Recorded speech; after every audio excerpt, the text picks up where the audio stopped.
Thank the gentlelady. We now go to the gentlelady from Pennsylvania, Ms. Dean. I thank you, Chairman and Ranking Member. Thank all of our testifiers today. It gives all of us great pause over where we are going, where the globe is going on AI, its regulation. I guess I'll start with you, Dr. Brennan. You talked about that China has a lead on facial recognition and a little bit of a lag on language. Talk about how they are using the facial recognition. You talked about the Uyghurs. And what can be done in terms of governance? What can be done to interrupt the maluse of facial recognition? Thank you for the question, Congresswoman. It's fairly pervasive down to the primary school level, where facial recognition is used in classrooms to monitor and track every moment of a student's day.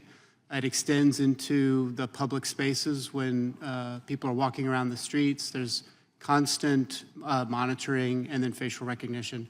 Obviously, that's not the kind of world that we would want to live in, although computer vision can help with accident avoidance and also in disaster response. So I think the key is to continue to go back to the principles that we rely upon in the Bill of Rights and the protections that the House and Senate have afforded us all as citizens as we find ways to experiment with computer vision and other uses in our lives. And I think that's the situation we are in compared to China. And you talked about in your testimony and in your written testimony about governance, coming up with a framework of governance, not being first necessarily, but being right. Can you, for a layman, explain what that governance best looks like?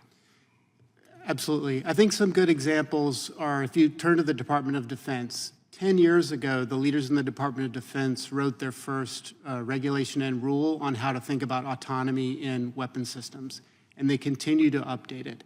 Part of that regulation mandates that there must be senior level reviewers in the process. And so that's a good example of rulemaking that those leaders can rely upon across the department to ensure that they're going through test, safety, and other evaluation techniques as they consider an application of AI in autonomy. And if you work your way down through the executive branch, we've had a series of executive orders. We've had a draft AI Bill of Rights from the administration recently.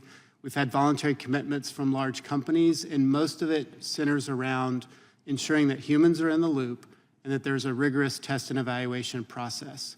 And so if you have at least those three legs of the stool here in the beginning, I think we're going to be off to a good start in any of the experimentation an agency or department's engaged in.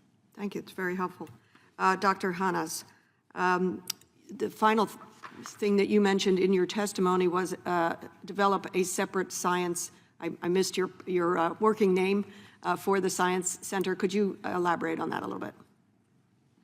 National Science and Technology Analysis Center. I agree, that's not going to make it. Oh, around here, big long names like that work. They don't work for me, but this has been proposed. This has been proposed more than once, and no one ever objects to it. That is outside of the intelligence community. People think it's a good idea. The arguments are pretty straightforward and pretty compelling.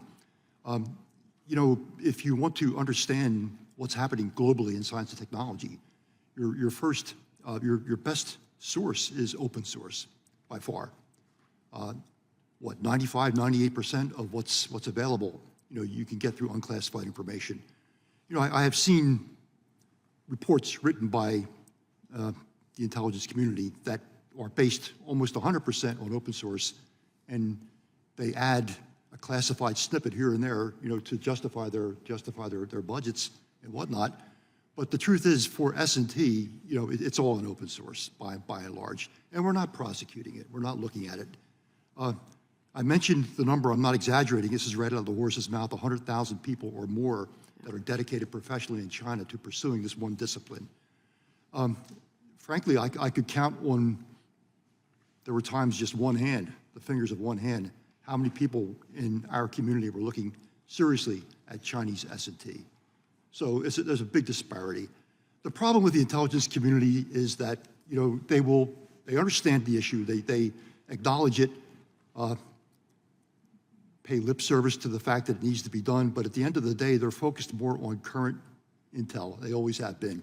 S&T is by and large long-term.